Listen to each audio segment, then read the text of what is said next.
Speaker sir, ఇప్పుడు ఉత్తమ్ కుమార్ రెడ్డి గారు ఏంటంటే ఏదో ఒక రకంగా మాకు బురద జల్లేటువంటి ఒక తాపత్రయంతో వారు మాట్లాడుతున్నట్టు కనబడతా ఉంది. అధ్యక్ష, మా కమిట్మెంట్ ఏందనేది కేసీఆర్ గారు స్వయంగా కేంద్ర జలశక్తి మంత్రికి రాసిన లెటర్ అధ్యక్ష. తో రాయలసీమ లిఫ్ట్ ఇరిగేషన్ ఇది దానికంటే ముందే 2 October 2020 అధ్యక్ష, Andhra Pradesh has proposed lift 3 TMC per day from the bottom of Srisailam reservoir and transport it to the Pennar and adjoining basins via GO number 23. Andhra Pradesh has gone ahead with finalization of tenders for that work despite of our strong objections and the orders given by KRMB not to proceed with the project. It has also issued additional administrative sanction amounting to approximately 24,000 crores. In these circumstances, we would like to request you to kindly direct Andhra Pradesh government to immediately stop these diversions, as in addition is being illegal. They will also severely detrimental to projects sanctioned to the Telangana region by the erstwhile combined state. Government of India must take immediate and effective action to stop further diversion of Krishna water through Potireddipadu. ఇంత స్పష్టంగా కేసీఆర్ గారు దీన్ని ఆపండి అని చెప్పి కేంద్ర జలశక్తి మంత్రి గారికి రాసిన లేఖ అధ్యక్ష.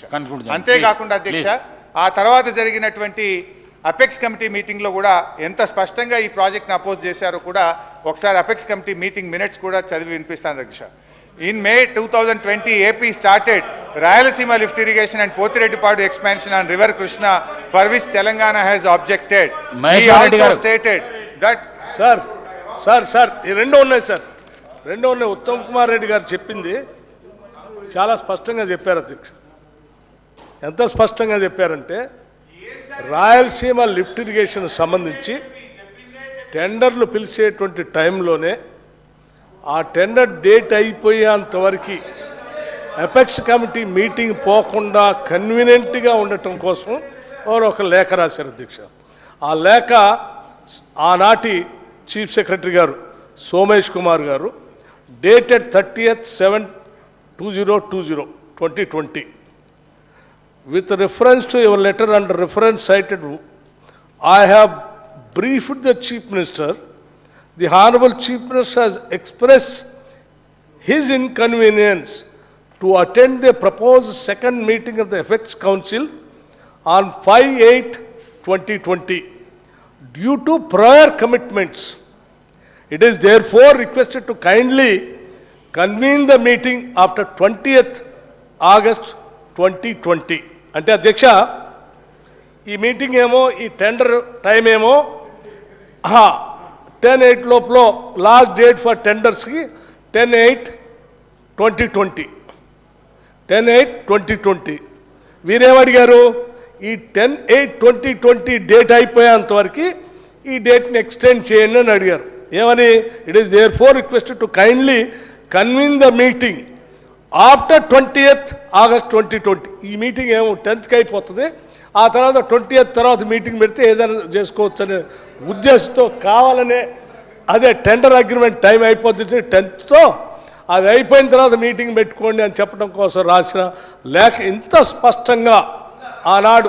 ఎస్, టెండర్ డేట్ కూడా నేను చెప్తాను కదా, టెండర్ లాస్ట్ డేట్ అధ్యక్ష, tender last date for the tender last date for tender 10/8/2020.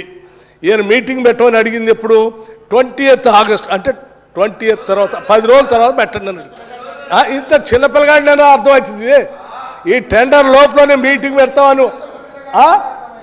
తర్వాత ఇంకోటి అధ్యక్ష, వీడియో కాన్ఫరెన్స్, అదే బయటికి పోయేది కూడా కాదు, ఇంట్లోనే ఇటువంటి వీడియోలో టీవీల్లో మొబైల్ ఫోన్లో కూడా మాట్లాడేది. అది కూడా కాజ్ ఏంటి, ఏం చూపించారు? Prior commitments. అధ్యక్ష, నాకు తెలిసి ఈ రాష్ట్రానికి కృష్ణానది జలాల కంటే ఇంకా అంత పెద్ద ప్రయర్ కమిట్మెంట్స్ ఇంకేముంటాయి అధ్యక్ష? నీళ్ళ కోసం ఏదో రాష్ట్రం తెచ్చుకుంది. అంత ముఖ్యమైన కృష్ణానది జలాలకు సంబంధించి ఒక పక్కన పొక్కబెట్టి రాయలసీమ లిఫ్ట్ ఇరిగేషన్ అని సంగమేశ్వర దగ్గర పని మొదలుపెట్టి తీసుకొని పోతూ ఉంటే దానికి సంబంధించినటువంటి అంశాలు ఎపెక్స్ కమిటీలో మాట్లాడి దాన్ని ఆపటానికి మంచి అవకాశం వస్తే మీటింగ్ పెట్టి వాళ్ళు పిలిస్తే ఆ టెండర్ టైం అయ్యేంతవరకు పోస్ట్పోన్ చేయండి మీటింగ్, నేను రానని చెప్పినటువంటి ముఖ్యమంత్రి గారి సంబంధించి చీఫ్ సెక్రటరీ గారు రాసిన లేఖ. ఇంతకంటే ఇంకేం కావాలి? ఈ రాష్ట్రానికి మీరు చేసిన అన్యాయం, కృష్ణానది జలాలకు సంబంధించిన మీరు చేసిన తప్పులన్నీ సరిచేయడానికి పాపం మా ఉత్తమ్ కుమార్ రెడ్డి గారు చేస్తూ ఉన్నారు, 4 రోజుల నుంచి చేస్తూ ఉన్నారు. నిజంగా తప్పుదలన్నీ సరిచేయటం కోసం ఈరోజు తీర్మానం పెట్టి, అయ్యా మీరు చేసే తప్పులను సరిచేయడానికి మేము ఎన్ని కష్టాలు పట్టడానికైనా సిద్ధంగా ఉన్నాం, దయచేసి రండి, మద్దతు ఏంటంటే మీరు రారు, మీ నాయకుడు సభకి రాడు. కనీసం మీ ఇప్పుడు మరొకసారి నేను విజ్ఞప్తి చేస్తున్నాను, దయచేసి ఇప్పటికైనా మా ఉత్తమ్ కుమార్ రెడ్డి గారు పెట్టిన తీర్మానానికి మీరు మద్దతు ఇచ్చి ఈ నీళ్ళ కోసం మీరు పోరాటం చేయండి, మా తప్పిదాలన్నీ సరే అయిపోయింది మేము సరి చేసుకుంటాం, మేము మద్దతు ఇస్తున్నాం అని చెప్తారా లేదా? ఆ మాట చెప్పి కూర్చోమని చెప్పండి.